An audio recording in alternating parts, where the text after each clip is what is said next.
Dolls and Dorks. This is Kianara and welcome back to my channel. Today I have a brand new episode of how to face up, and in this episode I'm going to talk to you about brushes. Now, having the right brushes for your face ups is like 50% of the work, and I mean that literally, it is. Having the right brushes that work for you make the face up just so much easier.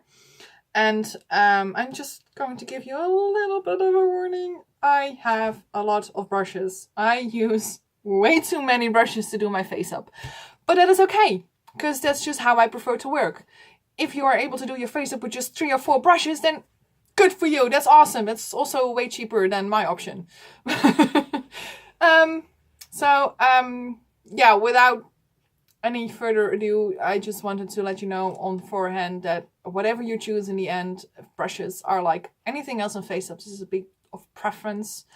I'm going to show you the brushes that I use and the brushes I prefer, but it doesn't mean they have to work for you. If you have other brushes that work for you too, totally perfect. So now I'm going to show you the brushes that I use. Okay? Here they come.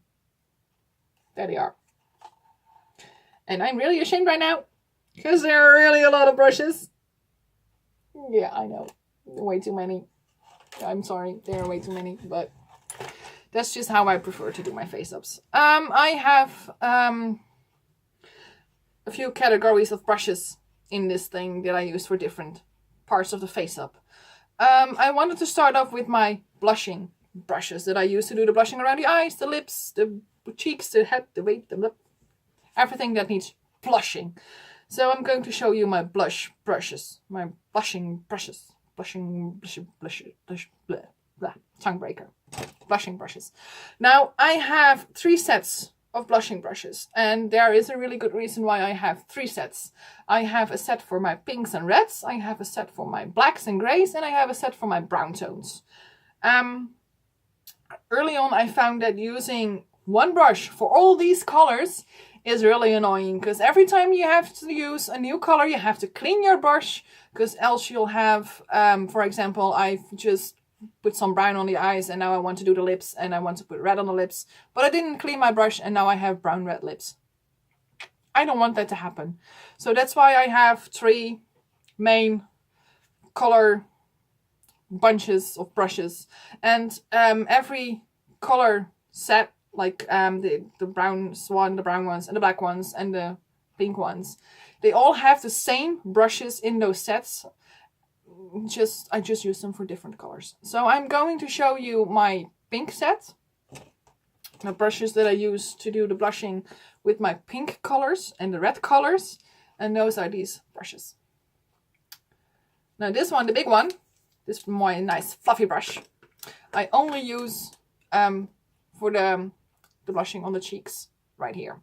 So I don't have this one in black or for my browns. This is just specific to the pink ones, because I don't do big black blushes or big brown blushes on the cheeks. It's just pinks and reds on the cheeks for me.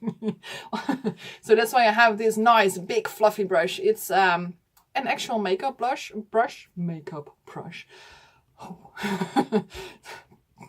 Okay, and yeah, an actual makeup brush. I put a little zip tie around it so it could make it a little bit smaller, because it was setting out like this wide.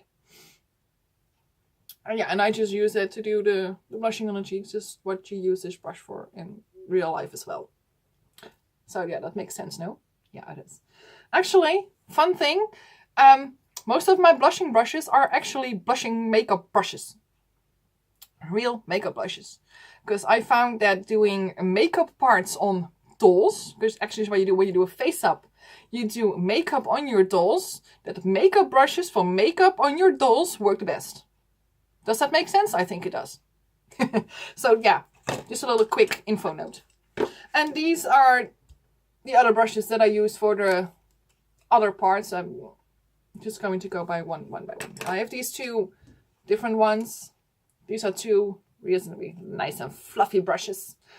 And I use those to do the contouring, the blushing, and stuff like that. That's what I use these for.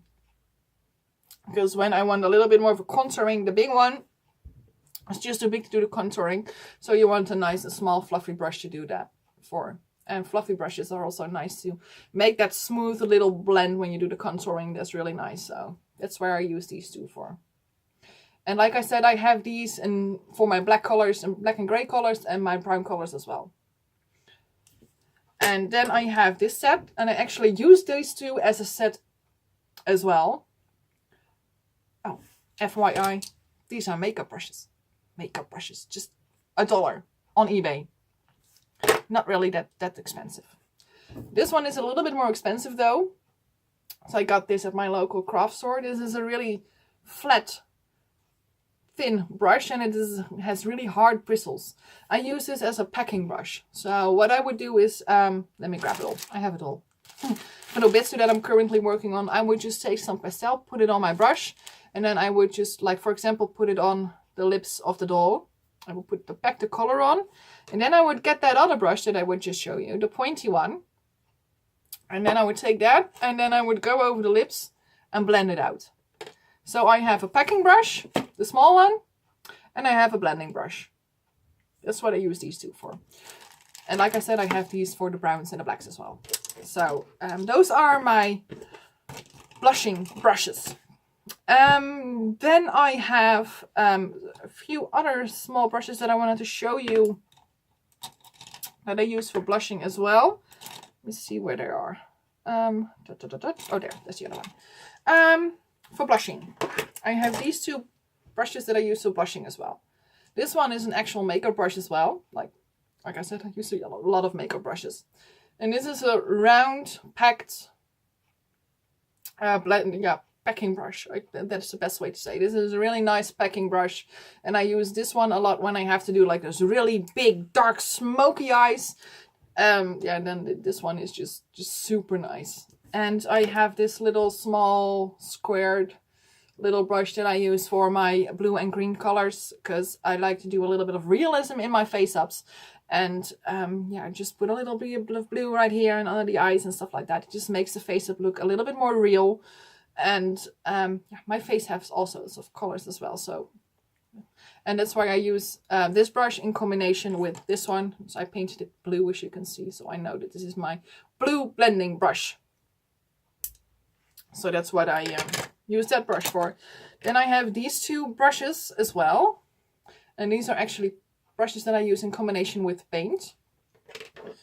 This one is just raggedy old ugly brush I use to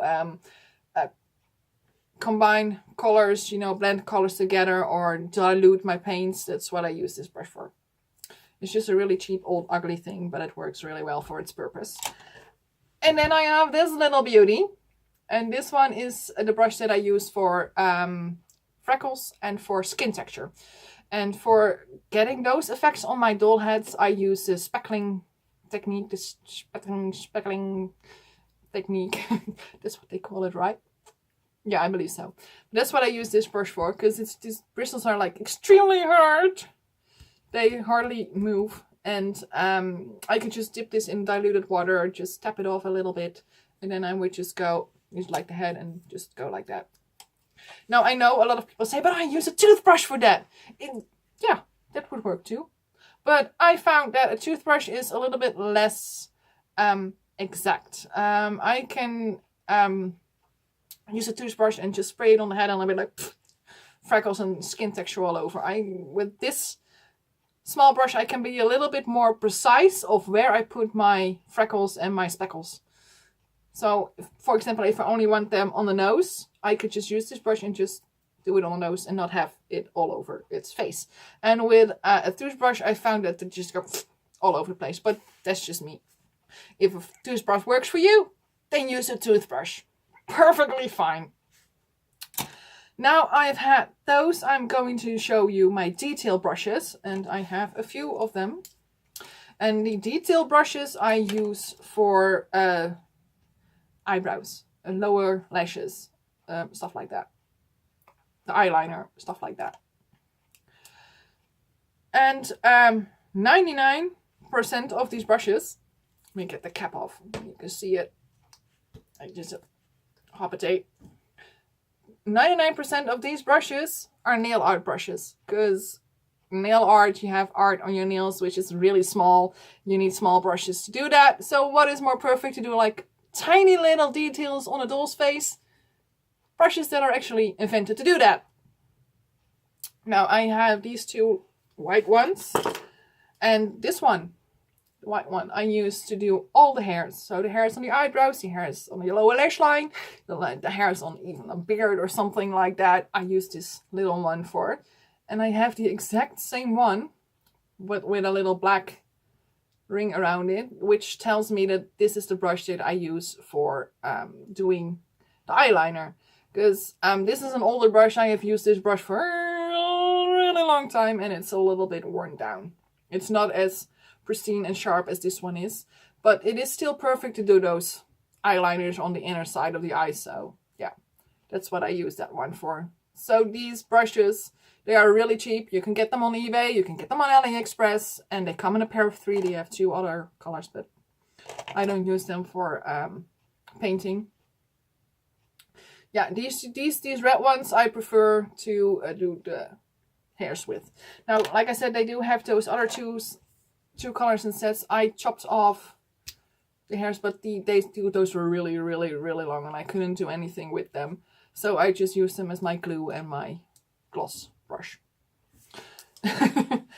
And then I have this little grain brush. I bought this at my local craft store, and it actually is kind of the same brush as those white ones that I showed you, the ones that I use for the hairs, only more expensive. I get a whole set of just $1 for 3 brushes, and this brush alone is like $5. So yeah, just what you prefer. I thought I would give it a try, because this one I can get at my local craft store, and the other ones I have to have shipped in from somewhere around the world, which takes forever. But yeah, they do the same job. The one is more expensive than the other one, but they do exactly the same job. So yeah, that's why I have that one. And I have this one. This is nice crystals in it. They can shake. This is a small bristled. They don't have as long bristles as the other one. But this one I use for my tattoo work, because this one is just really precise and it makes nice round shapes as well. Just really handleable when you do when you do tattoo work or stuff like that, and I prefer to use this one. But I've seen people use these for other things as well, like eyelashes and stuff like that. And then I have this little tiny little brush. I don't know if you can see that. There's a little tip on it. And this one I use to do the birthmarks. So I just dip it in some paint and do this. Boop, boop, boop, boop, boop. And then I have birthmarks. That's what I use this one for. And then the last one is this one. This one is super thin. And I do use this one to do the eye creases. That's what I use this one for. Because it is just so thin and it makes super thin lines that, just perfect for your eye lines, your eyelid lines. The last 2 brushes that I actually wanted to show you are not actually brushes. They are silicone sculpting tools. Yes, I said that right. And they look like this. And I use these to shape my eyebrows. Now, everybody who has done a face-up before knows that making your eyebrows symmetrical is a big pain in the behind. And it is probably one of the most hardest things to do in a face-up. It is a thing where you put on pastels and then you shape it or erase it or whatever you do to make it work for you. I just put on a pastel and I shape my eyebrows using these 2. I prefer these 2 over, for example, a magic block or an eraser, because they don't leave behind anything. Like, for example, with an eraser, if you just erase a little bit on your face, it leaves behind that eraser dust. And when you use a magic block that leaves behind a really fine little dust on your face up, these 2 don't do that. They work as an eraser in the same way, but they don't leave behind any gunk. And that's why I use these 2. And these are really not expensive at all. You just look them up on the silicone sculpting tools on eBay and you get a wide variety of really cheap things that you can use. Because really, brushes don't have to be expensive. They don't. But if you prefer expensive than over cheap, then. But if you use cheap ones over expensive one, that's also fine. It's like I said in the beginning of this video, brushes are a thing of preferences, as in many things in face-ups. I just thought it would be a good thing to show you what I use, what I prefer. Then you can think of, oh, I've never thought of that. I'm going to try that if that really works for me as well. That's just why I made this movie, just to show you what is out there, the things that I use, and maybe I could help you find the brushes that you like to use as well. If you think, I'm not going to try that, that's fine as well. But anyways, yeah, that is all the brushes. And yes, there were a lot. I said there were a lot, right? Yeah, there are a lot. These are all the brushes that I use on my face-ups. And yeah, I hope I have been able to give you some new insights. I've been able to teach you something about brushes. If not, then yeah. Okay, that's fine with me too. So yeah, I hope you enjoyed watching this video. If you liked it, then give it a thumbs up. That would be great. If you like to see more of my videos, more of my how to face up series, then please subscribe to my channel. You'll be freaking awesome if you do that. I hope you all have a very lovely day, and I hope to see you in one of my next videos. Bye!